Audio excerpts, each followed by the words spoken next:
The captain told me of the deep. She said, "You don't want to come aboard this ship, my friend. There's too many sailors from this ship that's dead, to fall or perish by a sticky end."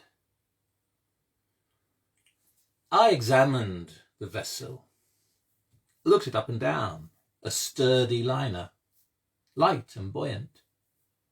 Found it sleek in its timbers, no cause to frown, no reason there to fear I should be drowned. She cast us off, catching at a fair wind and tide, steered by the stars, and in a crate a dove, to bring us to our distant harbour on the other side. And I, safe within my cabin, aboard the Hope of Love.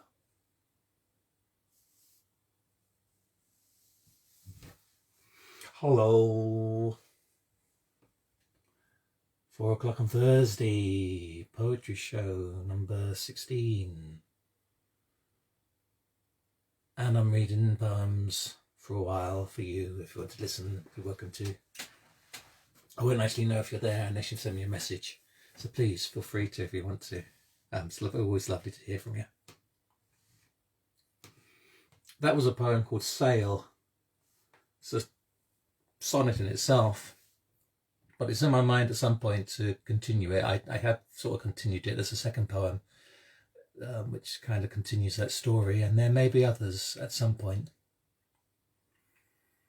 But I say that because most of the poems I've chosen today have some degree of narrative or story to them, even if it's only of a story of a few moments. And I'll explain why I've chosen some sort of narrative types in a short bit when I introduce my special guests. So, as I said, that was the first one, Sail. There is a continuation of it. Here I am. I've cast myself aboard the Hope of Love. Perfectly safe. And it continues in this one, the Voyage. How much longer did you say until we reached the shore? I asked again. The voyage become interminable. Always you say, perhaps just 1 league more, always the hint of sheltering land at the ocean's rim. The ship continued on, the captain silent at the wheel. The sounding rope still wet beside her, drenched beyond its length, and in the sail a dark and fevered storm our bellies clenched. Fine harbour on the Hope of Love, her mate replied. There is no certain promise ever, and if missed, who can turn the wind about? The captain said she would not be belied, and ordered for the dove to be released. Where that story goes, who knows? I'll wait for the winds to catch me to tell me a further episode. Interesting though to think of telling poetry stories over a course of several poems. In fact, that's kind of what happened when the Knotsman came about and turned into a book all of itself, turned into virtually a novel. These are 3 poems. Again, they're all written separately, but put them together, they form a narrative, which I've called beach songs. And the 3 of them each are the Song of the Shell, the Song of the Waves and the Shore, the Song of the Hermit Crab. And I guess it tells the story of, I don't know, perhaps a bit of a snotty shell. Who knows? The Song of the Shell. Oh, the poor waves, throwing themselves upon infinite beaches, when it's the moon that they're after. Oh, the poor shore, thinking itself loved by the sea. I saw the moon as changeable as I, and hanging so beyond my reach, I could not fail to fall. But now I thank it for drawing me nigh to this most perfect beach. I saw the most perfect wave come roaring from the sea, reaching so far beyond itself, it broke and fell upon me. And now I thank the light of that one so high above, brought in the tide, that I might lift and catch the one I love.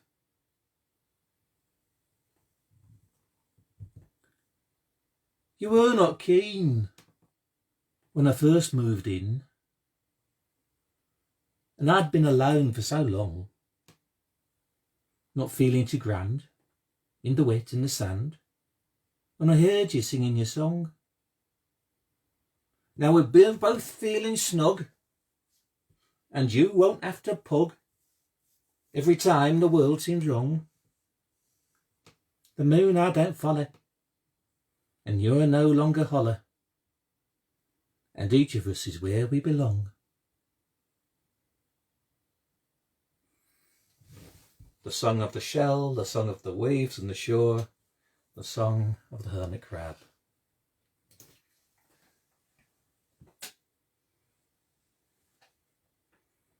How you doing? Aid, I think you're out there. Hope you're out there. Barbarian, you too. Hello. So this one's called The Nth Wave. There's an old man who sits on a rock by the shore.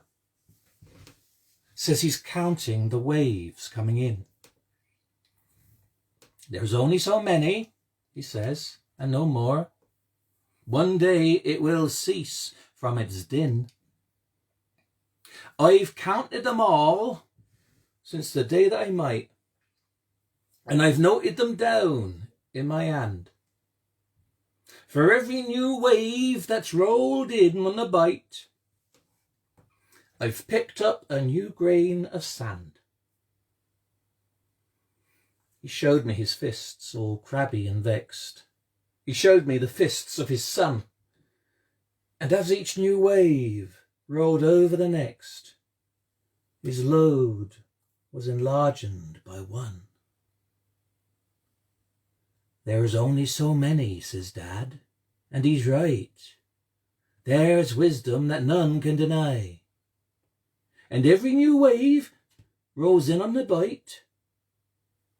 Who'd want to miss it go by? And who'd want to let it slip out of their hand, to be tided away and forgot? And so we mark each with a new grain of sand. They showed me the size of their lot. They gave me then each a disparaging look at my hands hanging loose by my side, and made me regret all those moments forsook, all those times washed away in the tide. Then I wanted to count every wave till I might. I picked up some grains from the beach and tried to recount all the waves of my past. Found more than my numbers could reach. Found more were forgotten, and more never known. A mere 2 or 3 were mine to recall. I gazed at the moments my memory had shown, and let the remaining sand fall. There's only so many, he says, and he's right. One day it will cease from its din. The few that I noticed roll in on the bite. Those few are ingrained in my skin. But the rest are no more than the waves on the tide, and are carried away on the turn. So I let my hands hang loose at my side.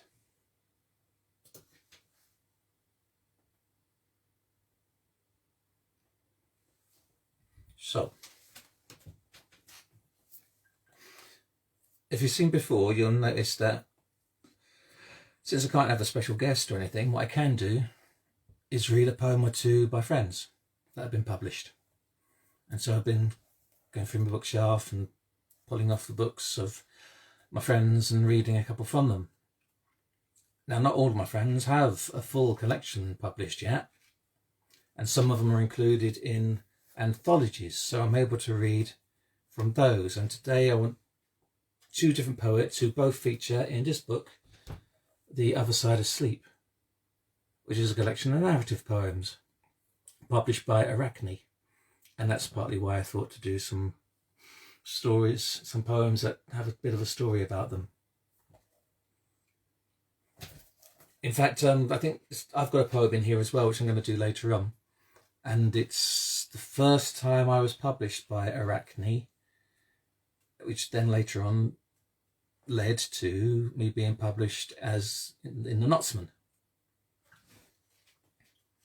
So the first of my friends, I should have put them like this, I can cope, is a friend called Bernie Howley. And she's written this poem in two voices, which tells of an incident in her life. I've seen her perform it, and it's great fun to hear when she does. So the poem is called I Have No Feet. There's a little quote from Rumi at the start called, "Finally, to take a step without feet." And as I say, it's two voices. One should stand poised, like Athena in all her sculpted wisdom, serene and steady, atop a skinny stone-hewn plinth, gazing, unblinking, to the distance, to the landscape, its creatures. One really should stand poised. But I grip a cliff wall, wishing with fervour that my fingers ended in suction pads, draw breaths, deep breaths, which I blow out in noisy exhalations while imploring a God I don't believe in to save me. I whimper, scrunch shut my eyes, finger by finger I release my grip and feel my way down onto all fours and finally to undignified cliff-top prostration. Oh, Athena, there may be a view, there may be wildlife, but I don't bloody well care. One should take wing, lightly, as a kite lifts heavenward on thermic cushions, pinions twitching to descend and carve fat, luxurious spirals through air. One really should take wing lightly. Face down on a precipice, the cries of my kids ring in my ears. You can do it, Mum! And I wonder why they want me to die. But worse, when my eyes at last agree to open, I spy spectators, offspring hollowings, drawn a crowd of young Italian studs, ones who throw themselves off these cliffs all day long, for fun, all Peter Pan and cocky. Muttering, I reverse my routine in tiny incremental shuffles from prostrate back to all fours, to pause, my next move anathema. But the mind's eye, having taken on the main optical function, supplies a timely image. I now see myself as an old plump component of an Alan Jones coffee table on a cliff top. Pronto I find a perpendicular and I look down. One should evaluate, capture in true Barthus Bertrand fashion, the shoaling fish that iridesce circling, lip to tail fin, fish eye to flank, to make a million interlocking silver rings. One really should evaluate and capture. I leap, Mid-flight, I pinch shut my nose and hope to withstand the uncomfortable upbrushes, so reducing the chance of choking. At least, bare rock and tufts of greenery flash by. I hover in a time warp. What if? Thoughts stream through my head. What if I hit the fish? Will they die? What if I hit the rocks? Will I die? What if my bikini top comes off? I will die. What if my lungs fill with water? I die, if not already dead. What if the shoaling fish eat me? What the fuck? I'm already dead. I tuck my knees up to stall, and for a futile nanosecond, the inevitable discomfort, my possible demise, my certain embarrassment, the water hits. One should streamline on entry, as does the kingfisher, bleated and neatly tucked in, a paper-plane bird with go faster, dive deeper stripe, plunges, splashes to fishing depth, turns tail to break the surface once again, unfolds its folded colours, flashes an orange underwing, and steals away. Breakfast with quarry. One really should streamline on entry.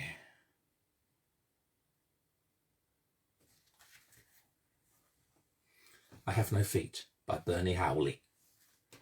And I'm going to read another one from this, The Other Side of Sleep, by another author, another friend of mine, in a short bit. That was quite a fun story. I'm going to go now to what is a horrendous story, a horrible story. If it perhaps mitigated by its treatment, if I'm lucky. I don't know if it's a true story. It's based on a kind of a legend, something from folklore, although there is an instance of it in classical literature, which might be its root. It's a poem called The Bricklayer, and it tells of how a nun found to be pregnant is bricked up as punishment behind a wall. There were classical instances of a Vestal Virgin, I believe, sealed into a cellar. A foul thing. As I say, I hope the treatment of it justifies the retelling. The Bricklayer.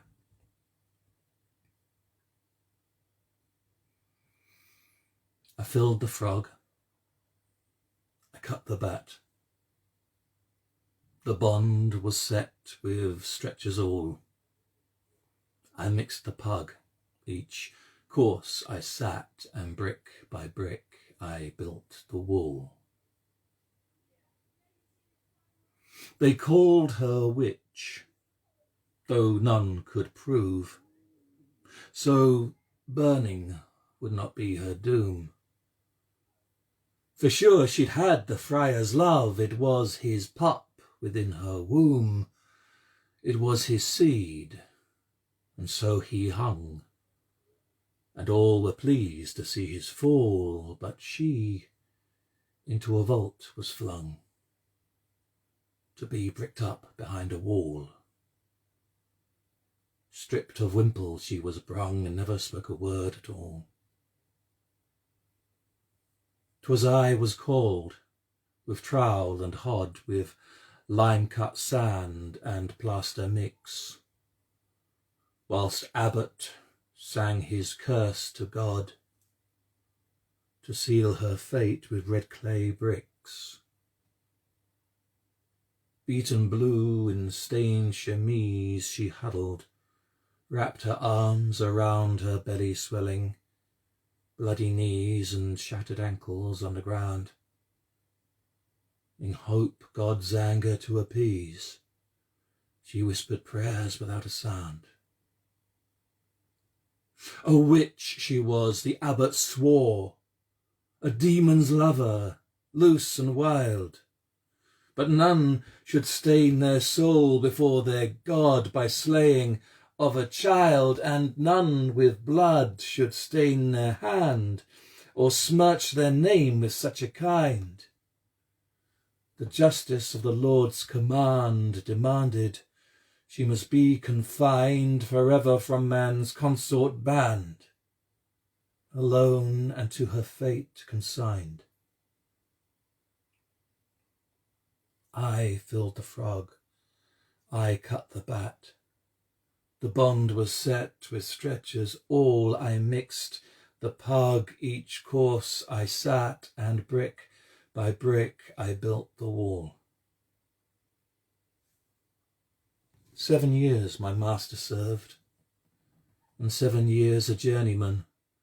My courage by her plight unnerved, my hand remained a steady span, and 7 years a master I maintained a true and steady pace, in laying brick and mortar high to hide a shamed and lowing face. With calloused hands and shoulders broad I sealed that woman in the place. I bedded in each brick by turn, as if a home or guarding wall were my commission, fee well earned, centuries standing, never fall.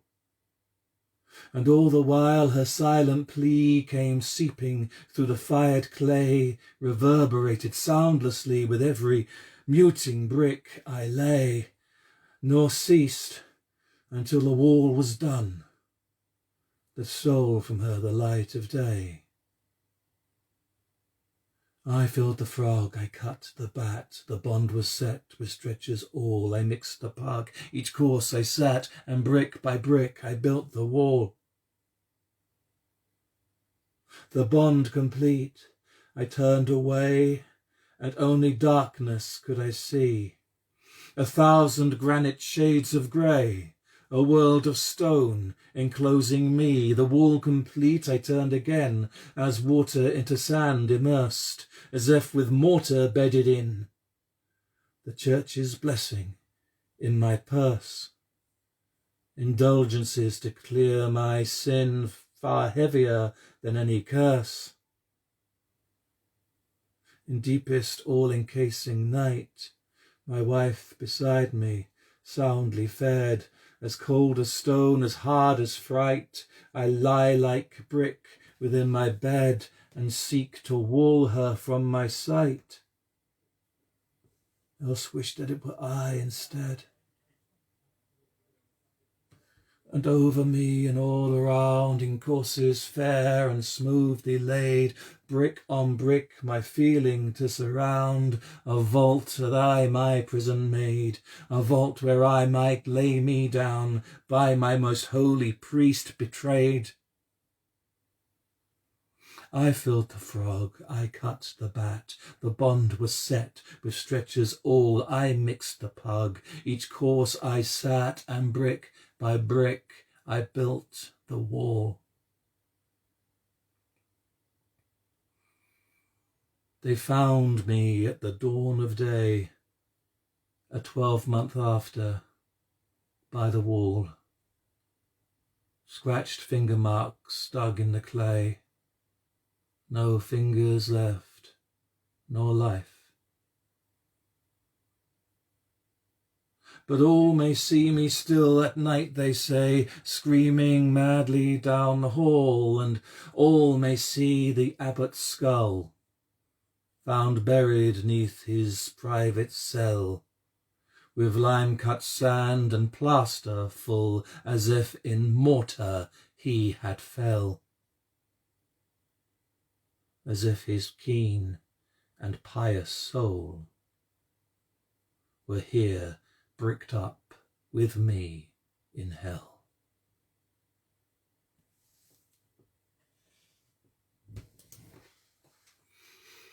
The Bricklayer.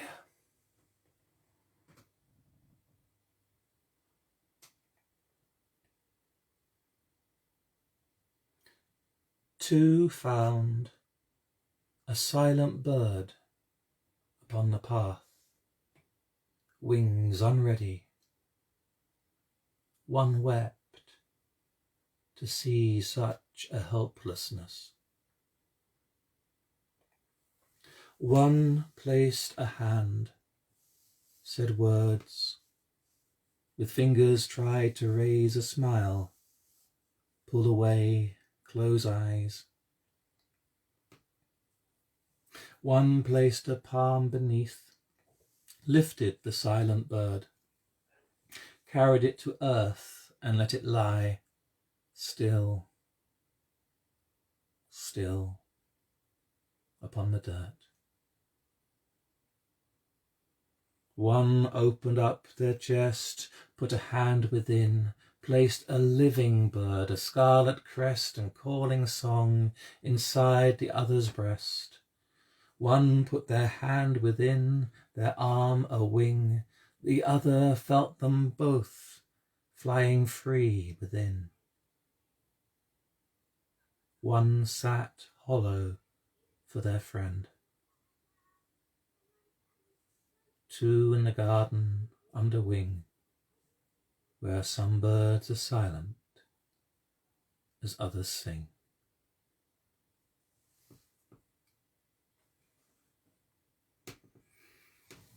That's called Silent Bird.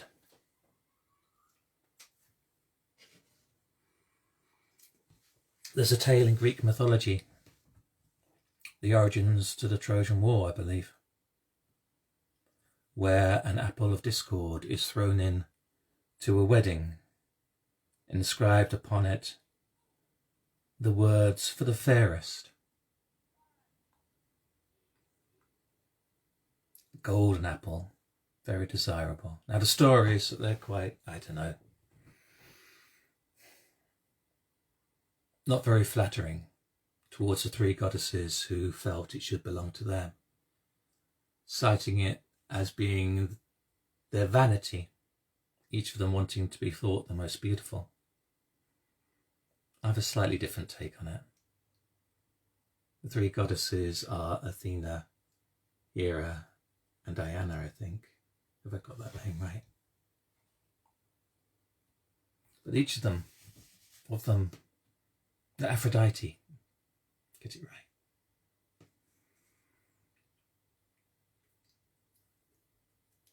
But the thing is, one is the goddess of wisdom, one is a goddess of power, and one is a goddess of love. And is given to Paris, the human, by Zeus to choose which one of them deserves the apple. And this is a poem of that called Paris. Upon the banks of Ida, each of you stepping from the water,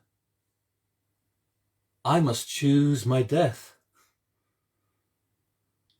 I would give this golden apple to you each, but so divided, leave each of you unsatisfied, discord uninvited through it to the wedding floor, and Zeus, seeing me give place to the god of war, has given me judgment. In your face, I see the power. I feel the sway in your hand, the breath that roars under your command.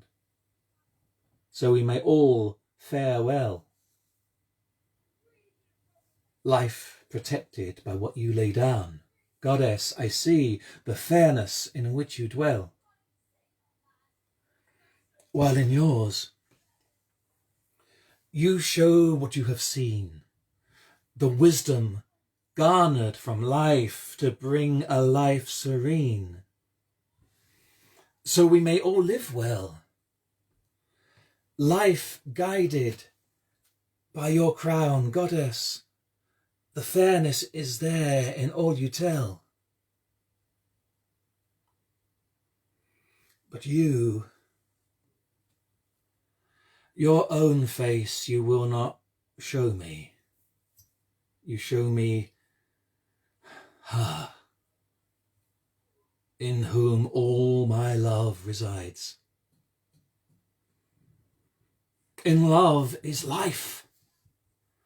Love that all your power must defend, and from love all your wisdom is derived. In choosing love, I choose my death. To choose otherwise is to choose not to be alive. unless I choose the other in service of love. Though your hidden face may be the unfairest one, my choice is made. The judgment's done.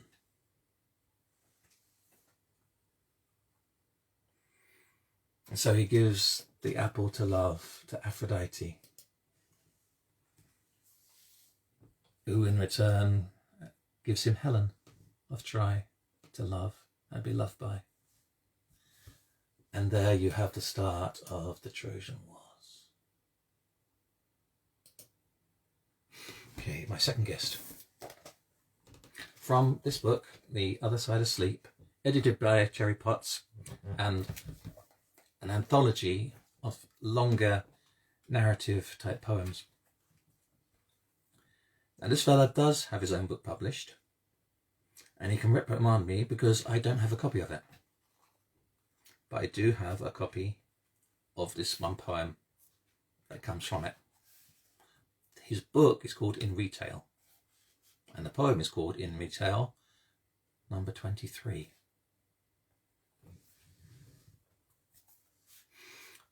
Good morning.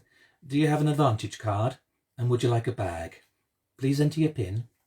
Good morning. Thank you for waiting. Do you have an advantage card? And would you like a bag? Please enter your PIN. Good morning. Thank you for waiting. No one's answering the bell. Do you have an advantage card? And would you like a bag? Please enter your PIN. Good morning. Thank you for waiting. No one's answering the bell. They're all at a meeting without me. Do you have an advantage card? And would you like a bag? Please enter your PIN. Good morning. Thank you for waiting. No one's answering the bell. They're all at a meeting without me. Seems I'm the only one left in the shop. Do you have an advantage card? And would you like a bag? Please enter your PIN. Good morning. Thank you for waiting. No one's answering the bell. They're all at a meeting without me. Seems I'm the only one left in the shop. I could find myself with a riot on my hands. Do you have an advantage card? And would you like a bag? Please enter your PIN. Morning. Thank you for waiting. No one's answering the bell. They're all at a party without me. Seems I'm the only one left in the ship. Could find myself with a riot on my hands. Do you have an advantage card? And would you like a bag? Please enter your PIN. Morning. Thank you for belling. No one's answering the wait. And there's another party without me. Seems I'm the only one left in the world. I could find myself with blood on my hands. Yes, you're right, it isn't God enough, is it? You would have to talk to my mother. Have you taken the advantage? And do you need a nose bag? Please enter your pain. In Retail by Jeremy Dixon. And I'll give details of his book and of this book in the comments later on.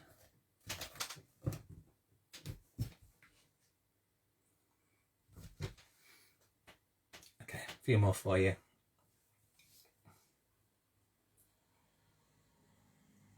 I guess it's a kind of a story. There's a bit of a story to it. I don't know. Perhaps it's sort of a moment, but it's a poem called The Lift. It involves being, well, now I've got a car, I have lifts to other people, but then I've accepted lifts from others. So here we go. The lift. He spoke without looking. He knew the route. In the dark, the lines were hid, the shade, the fragility. The voice carried us like the car. And he listened like a cave, making my words just as big as they are in my head. And he took them like a pool drinking. Should I want his hand on my thigh? Are those arms too thin now? The way the skin hangs, old cobwebs on the wing mirror. He kept his hands on the curves of the road, drew us to the side, my house nearby, eyes taking in more dark than light. He opened up his tired, shriveled little heart to me then. with its fresh blood and slow sonorous speed. We parted unkissed, unsure if this were my or his retreat.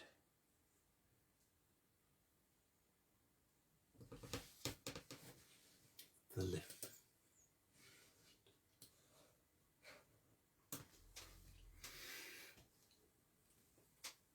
Getting somewhat mythological now. As I say, in this book, I've read 2 of them. Jerry chose one of my poems to go in there. A poem out of Norse mythology. And as the tale goes, the 2 tribes of gods, the xxiii and the Vanir, fought a long and bloody war which neither side could win. And so they all came together to form a truce, to call an end to the fighting. Tyr and Odin on the side of the xxiii and the Ord, Freyja and others on the side of the Vanir.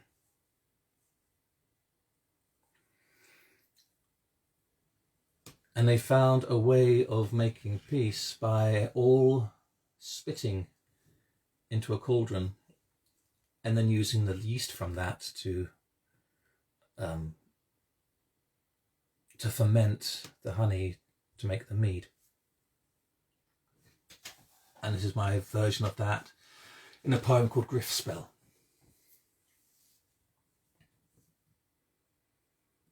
In eldest days, when Ymir's blood was steaming still and stars unsure rehearsed their roads, then rode to Thing the tired gods. Tyr and Odin, moody xxiii, met the Vanir under shade of shattered fences, Ettin's eyelash, iron-timbered root upripped, rubble now. Spoke the Thing god. Think on this. Tried we have in trading blows to quell the other, but quickness leaps in both our bloods and brooks no victor. Njord gave answer. Never would we see an end to sorry strife, but that bale worker take back his spear, forego his prize, and fight no more. You spit, spear god. Spurn our truce. Fetch me then my father's cup to catch that spittle, spare it not, but drain the dregs of dragon's spite. Odin spoke a spell of rage, in fury forged, flung it over the gathered hosts, gave them answer. Sore it is to fight a war and not to win, and so I spit. Sore it is to see friends harmed and not avenged. Sore it is to see a foe do hurt to mine, to do me wrong, and not be made to pay, and so I spit. I spit. Sore it is to find my blade unsharp and cutting not my foe. Sore it is to see my foe and spare his life. Sore it is that so much blood of friends is cast about, and too little, far too little, of mine enemies let. Sore it is that all the worlds and all of weird moved not my way, nor to my will, but let me hang, Einherja, one at war alone and with myself. To rid the taste of bile and spew, of spear iron I spit, of defeat, distrust and shame I spit, of scorn and mockery I spit, fury, sweat and fear I spit, fire I spit, blood I spit, and reckless, heedless haste. I spit derision and indecision, grief and hurt, unlooked-for malice, ire and bitter betrayal, loss I spit, and loss again of love, and all is well, and all wise, all-seeing, always right, so too I spit. I spit for witnesses to my wrong-doing left living to speak against me. I spit for children's tales and nursery rhymes which speak of my defeat. I spit that no god steered my hand but mine own. I spit that Ymir's flesh, though dead, still pulls me down. I spit for arms and head and shoulders, legs and gut, aching from the end of strain. I spit for the scorn in my Freyja's face. I spit for the skill I gain in parry and strike. I spit for the hidden mock my foeman has within his hall of me and mine.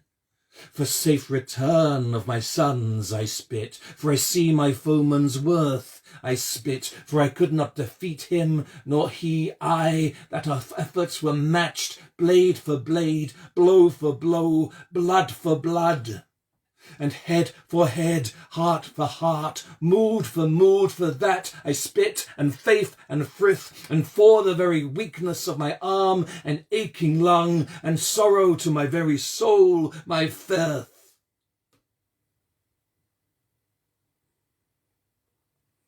So spoke each, so spat each, with mither and malice. More than another could no wight gather, more than another could no wight carry, bale from the battle, bile from the belly. So spoke each, so spat each, till gall was gone and guts were dry. Ale was brought, brewed by the Vanadis, holy in horn, and hostages named. Neath the world tree the Nornia worked, hung their loom with lines of drool and spittle threads. The spinsters turned the glistening gob to golden blood, to knotted sinew, knitted bone, brought from out the brimming cup a bright-faced man, broad in wisdom, a canny man, xxiii height.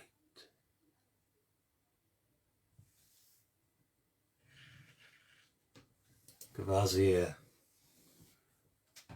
was known to be an extremely wise fellow, although in the end he was murdered and his blood collected into cauldrons, which in itself was fermented into the mead of inspiration, the mead of poetry.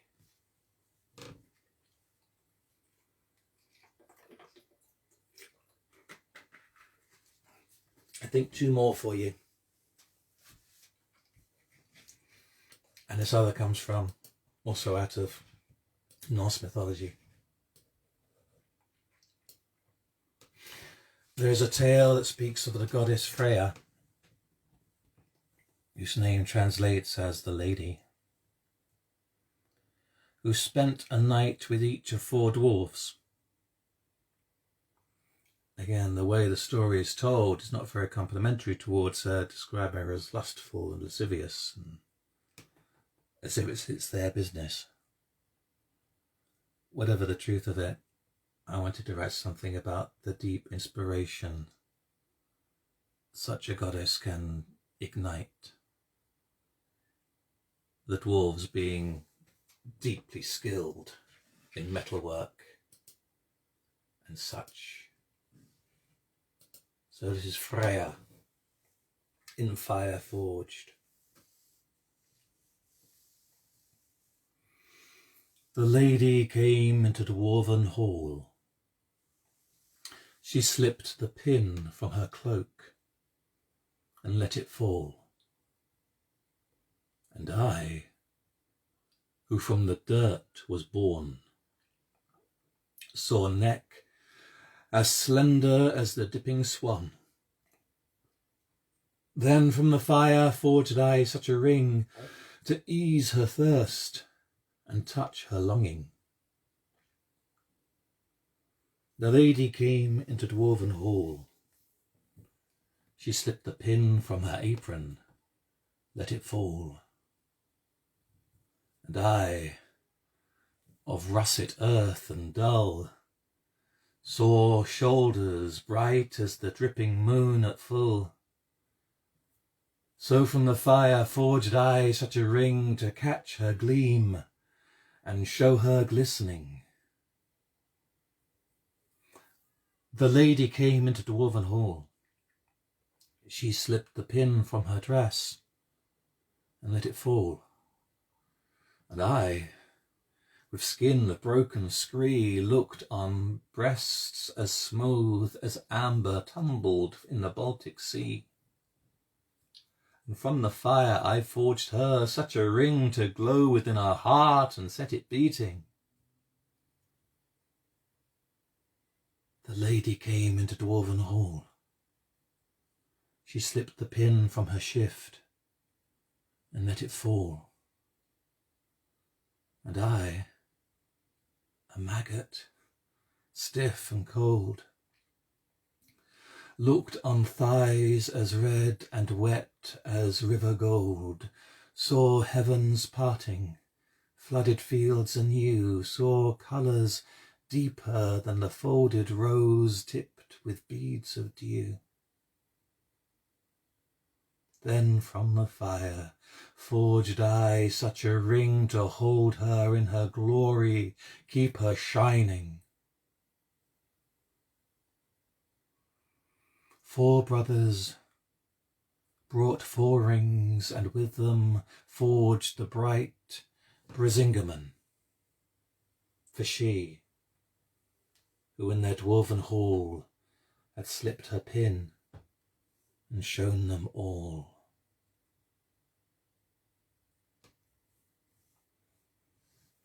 Brisingamen being the famous necklace Freyja is said to wear.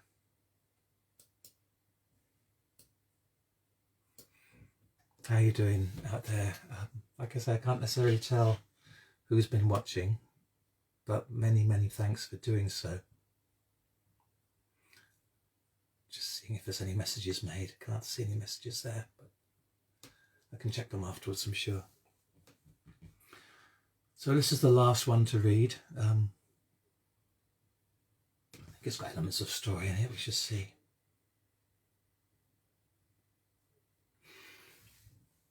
A fair bit of make-believe and fantasy and mythology in those stories. This one is called The Reality Ball.